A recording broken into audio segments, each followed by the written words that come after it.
Sorry, thank you very much. Radhika தன்னை பத்தி உங்ககிட்ட எதுவுமே சொல்லக்கூடாதுன்னு கண்டிப்பா சொல்லியிருந்தான். அப்படி சொன்னா டெல்லியை விட்டே ஓடி போடுவேன்னு பயமுறுத்தி இருந்தான். அவ டெல்லிக்கு வந்திருக்கான்னு தெரிஞ்ச உடனே நீங்களும் அவளை தேடிக்கிட்டு இங்கேயே வந்துட்டீங்க இல்லையா? நான் சென்னையை விட்டு டெல்லிக்கு வந்த காரணமே உன் மேல உள்ள அக்கறையால. அப்படின்னா?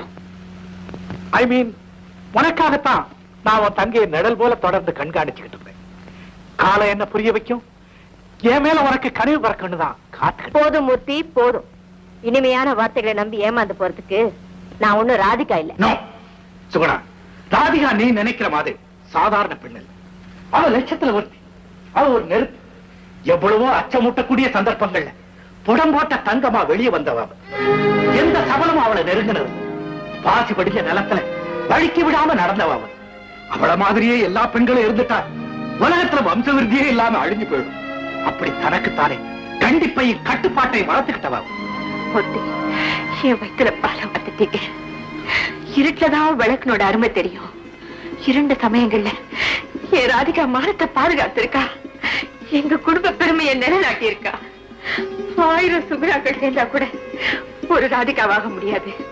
ஏன்னா நான் பாதுகாப்புலயே பத்திரமா இருந்தவன். அவ்வளோ சோதனையிலிருந்து மீண்டு வந்திருக்கா.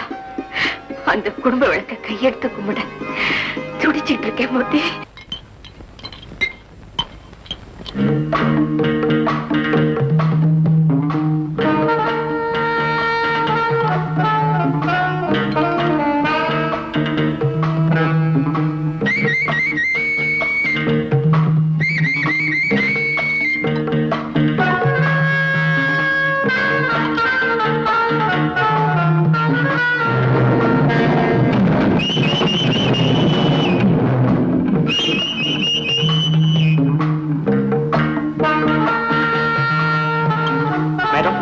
Ready?